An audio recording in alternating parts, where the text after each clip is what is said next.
நாளுக்காக அந்த ஊரில் இருக்கக்கூடிய ஒரு விவசாயி தன்னுடைய தோட்டத்தில் விளைந்த முந்திரி பழங்களை எடுத்துட்டு வந்தார். குருநாதனுக்கு தன்னுடைய தோட்டத்தில் விளைந்த அந்த முந்திரி பழங்களை கொடுத்து புன்சிரிப்போடு பார்த்துட்டே நின்றுட்டு இருந்தார். குருநாதர் அந்த முந்திரி பழங்களை வாங்கி ஒவ்வொன்றா சாப்பிட ஆரம்பிச்சாரு. கொண்டு வந்த அத்தனை முந்திரி பழங்களையும் அவரே சாப்பிட்டு முடிச்சிட்டாரு.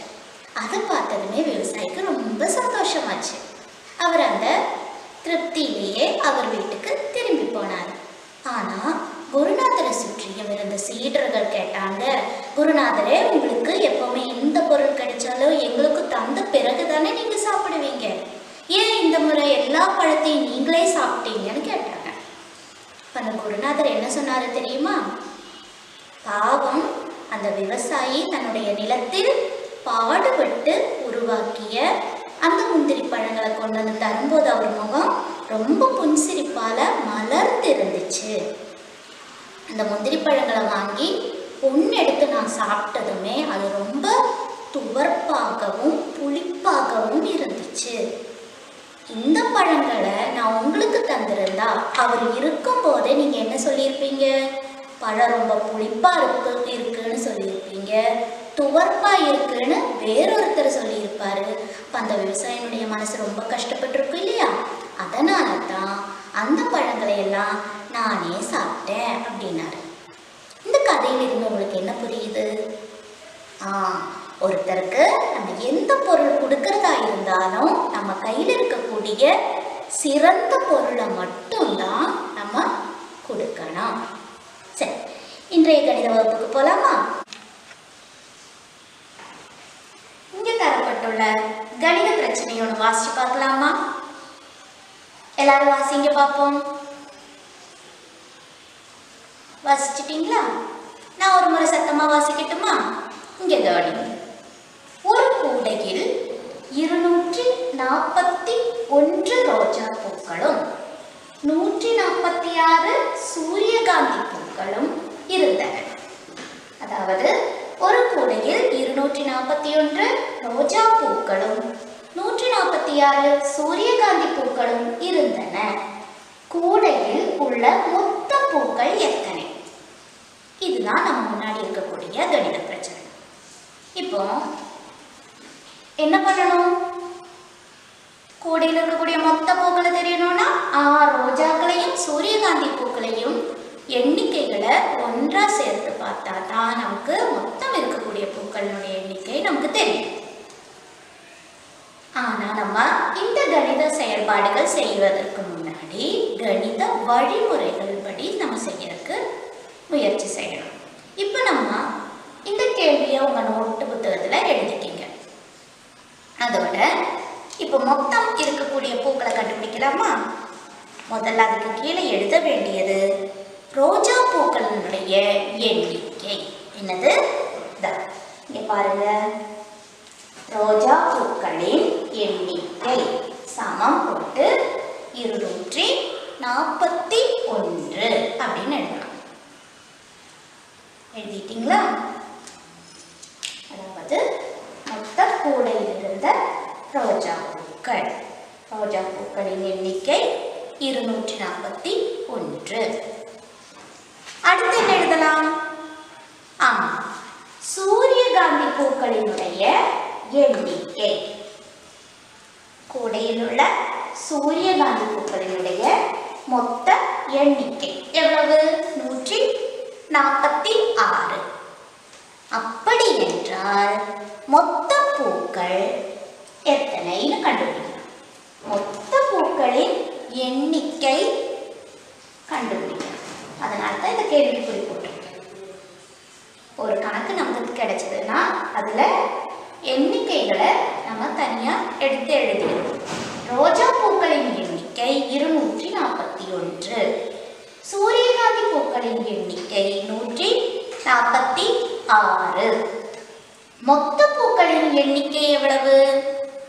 எப்படி கண்டுபிடிக்கலாம்?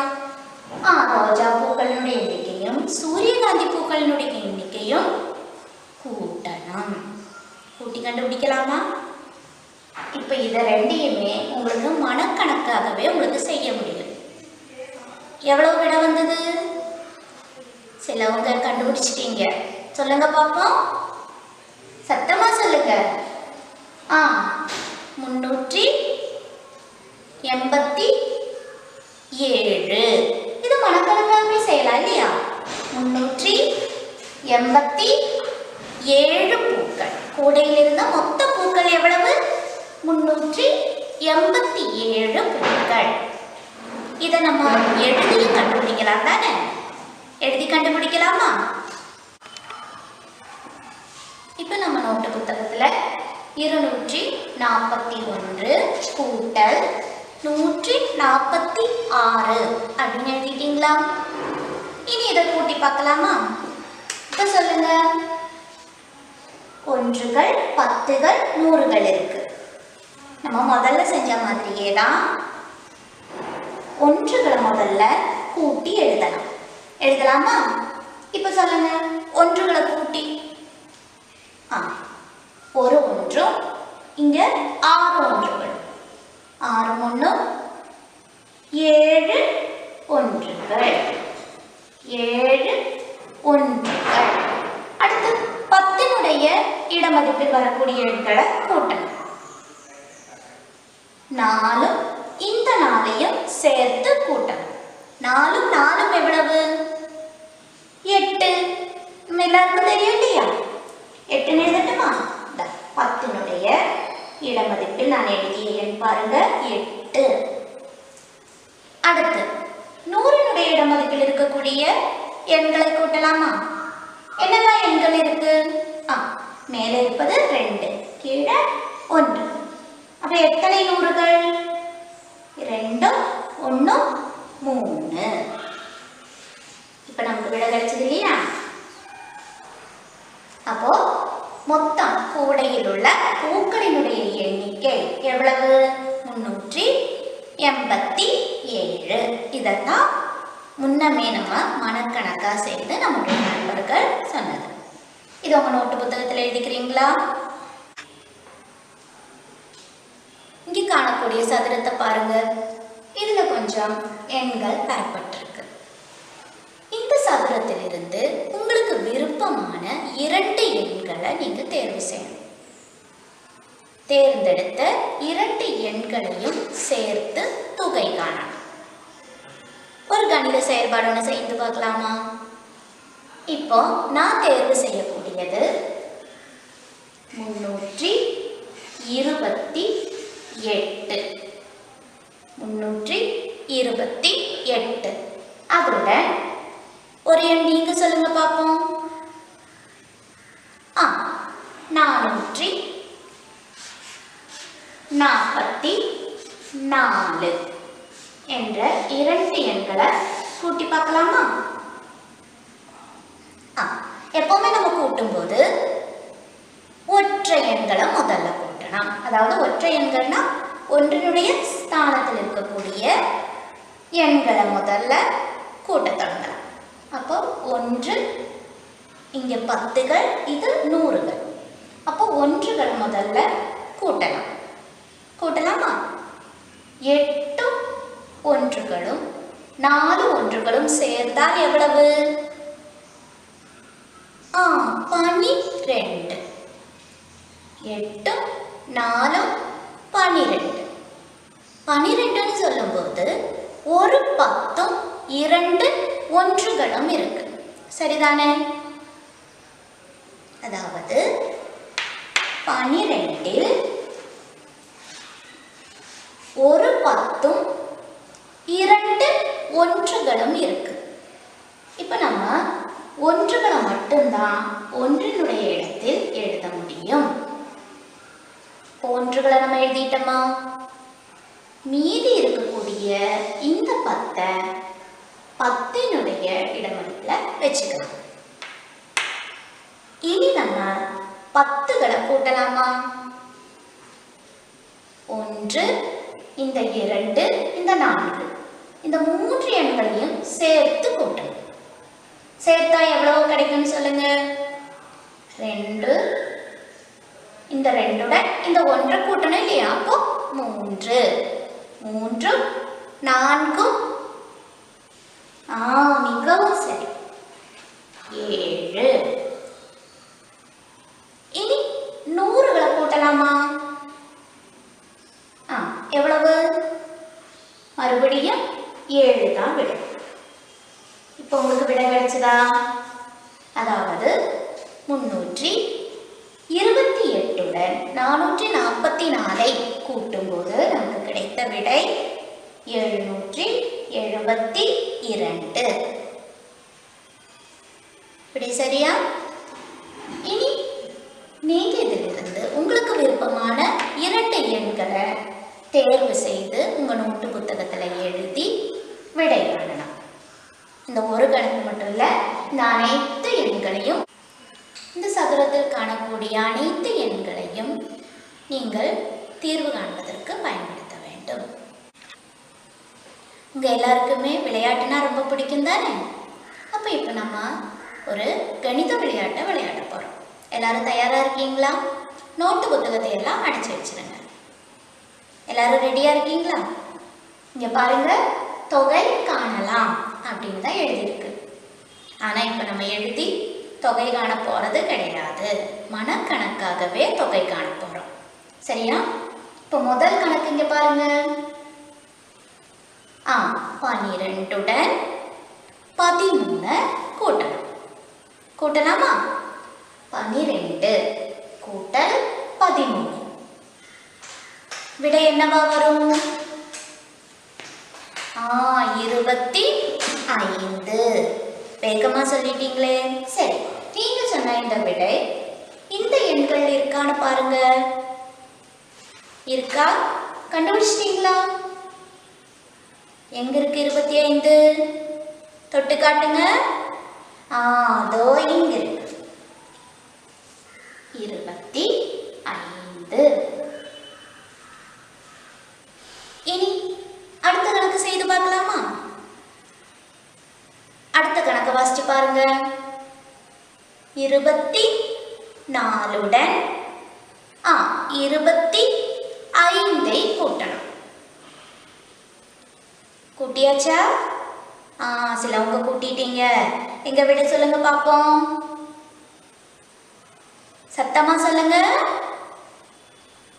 49. மிகவும் சரியான பதில். 49 இந்த கூட்டத்தில் இருக்கா? இருக்கா? எங்க தொட்டு காட்டுங்க.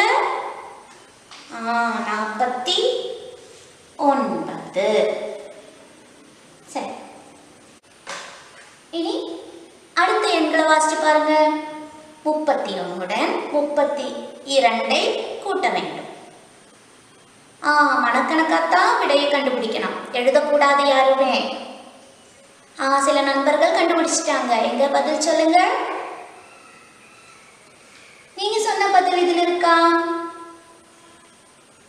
இருக்கா? எவ்வளவு பதில்? 63. எங்க இருக்கு? தோ இங்க 63. சரியாக சொன்னீங்க. இனி அடுத்த செயல்பாடு. 43உடன் 44ஐ சேர்த்து தொகை காணணும். கண்டுபிடிச்சிட்டீங்களா? யோசிச்சு பாருங்க. விடை சொல்ல தயாரா? சொல்லுங்க பாப்போம். நீங்க சொன்ன விடை இதில் எங்கேயாவது இருக்கா? தொட்டு காட்டுங்க. என்ன விட? சத்தமா சொல்லுங்க. 87. தோ இங்க இருக்கு 87. இப்ப இதுவரையும் நீங்க மனக்கணக்காகவே விடை கண்டுபிடிச்சிட்டீங்க. அப்போ உங்க எல்லாருக்குமே என்னது இது? ஸ்டார் கிடைச்சது. ஒரு ஸ்டார் கிடைச்சதா? இனியும் நீங்க மனக்கணக்கா வேகமா விடை கண்டுபிடிச்சா இந்த 2 ஸ்டாரும் உங்களுக்கு கிடைக்கும். சரியா? அப்ப இனி அடுத்த செயல்பாட்டை பார்க்கலாம். 51உடன் 52 சேர்த்து தொகை சொல்லுங்க. இது கொஞ்சம் கஷ்டமா இருக்கா? அப்ப கொஞ்சம் நேரம் எடுத்துக்கலாமா? சரி, யோசிச்சு எழுதி பார்க்க கூடாது. கண்டுபிடிச்சிட்டீங்களா? எங்க பதில் சொல்லுங்க பார்ப்போம். 103. எங்க இருக்கு 103? தோ இங்க. சரி, இனி இந்த கணக்கு செய்யலாமா? அதாவது 60உடன் 61 கூட்டணும். 60உடன் 61 கூட்டணும். இது எளிமையான செயல்பாடு தான். செஞ்சு பாருங்க. பதில் கிடைச்சதா? பதில் சொல்லுங்க பாப்போம். பதில் எங்க இருக்கா? இருக்கா? எங்க தொட்டு காட்டுங்க. அதாவது 60உடன் 61 கூட்டும் போது தொகை எவ்வளவு கிடைக்கும்? 121. நீக்காவும் சரி. இப்போ உங்களுக்கு மறுபடியும் என்ன கிடைச்சிருக்கு? ஒரு ஸ்டார் கூட கிடைச்சிருக்கு. இனி அடுத்த செயல்பாடு பார்க்கலாமா? 72உடன் 73 கூட்டணும். 72உடன் 73 கூட்டணும். தப்பில்லாம பதில் சொல்லுங்க பார்ப்போம். மனக்கணக்காவே கூட்டி பாருங்க. முதல்ல இந்த ஒன்றுகளை கூட்டி மனசுல வச்சுக்கோங்க. பிறகு இந்த 2 10களையும் கூட்டணும். 10கள்னா 7, இந்த 7. முதல்ல இந்த 2ஐயும் 3ஐயும் கூட்டி பதில் 7ஐயும் கூட்டினா கிடைக்கக்கூடிய எண். இப்ப சொல்லுங்க எவ்வளவு விடை? 145. தோ இங்க இருக்கு. 145. மிகவும் சரி. இனி அடுத்த செயல்பாடு 81உடன் 82ஐ கூட்டலாமா? முதல்ல செஞ்ச மாதிரியே ஒன்றுகளினுடைய இடத்தில் காணக்கூடிய 1ஐயும் இந்த 2ஐயும் கூட்டி இங்க எழுதியது. அடுத்து இந்த 8ஐயும் இந்த 8ஐயும் கூட்டி எழுது. தொகை கிடைச்சிருச்சா? எவ்வளவு?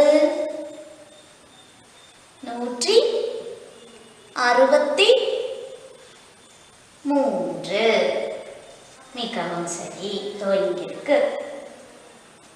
இப்போ உங்களுக்கு ஒரு ஸ்டார் மறுபடியும் கிடைச்சிருக்கு. அப்ப இந்த கணக்கு செய்யறவங்களுக்கு ஸ்டார் இல்லையான்னு தானே பாக்குறீங்க. இந்த கணக்குக்கான பதில் எதுன்னு உங்களுக்கே தெரியும் இல்லையா? எவ்வளவு? 185. எந்தெந்த எண்களை கூட்டணும்? 92ஐயும் 93ஐயும் கூட்டினால் 185. 185 பார்த்துட்டீங்களா?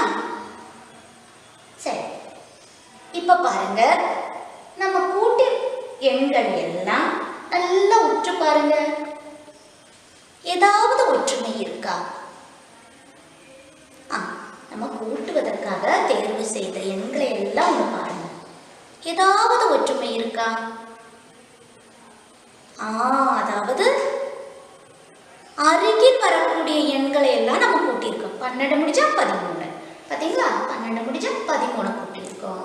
24 கூட 25 கூட்டியிருக்கோம். 31 கூட 32 கூட்டியிருக்கோம்.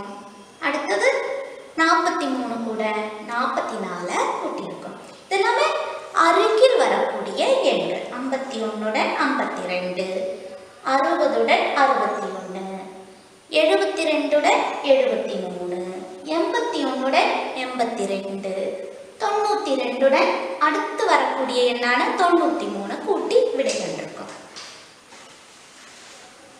இதுல வேறொரு ஒற்றுமை இருக்கு பாத்தீங்களா? இந்த எண்களுக்கு வேற ஏதாவது ஒற்றுமை இருக்கா? அதாவது ஒரு எண் இரட்டை எண்கள், வேறொரு எண் ஒற்றை எண். சரியா? எல்லாத்தையுமே பாருங்க, ஒரு ஒற்றை எண்ணும் ஒரு இரட்டை எண்ணும் இருக்கும். இதுலயும் பாருங்க, 60ங்கிறது இரட்டை எண், 61ங்கிறது ஒற்றை எண். இப்போ ஒரு இரட்டை எண்ணையும் ஒரு ஒற்றை எண்ணையும் கூட்டி தான் நம்ம விடை கண்டிருக்கோம். அது மட்டும் இல்லாம தொடர்ந்து அருகில் வரக்கூடிய எண்கள், இந்த எண்களை எல்லாம் கூட்டும்போது நமக்கு விடையாக கிடைக்கக்கூடிய எண் எப்படிப்பட்டதுன்னு பாருங்க. ஒற்றை எண்ணா இரட்டை எண்ணா? ஒற்றை எண். தொடர்ச்சியான இரண்டு எண்களினுடைய தொகை ஒற்றை எண்ணாக இருக்கும்.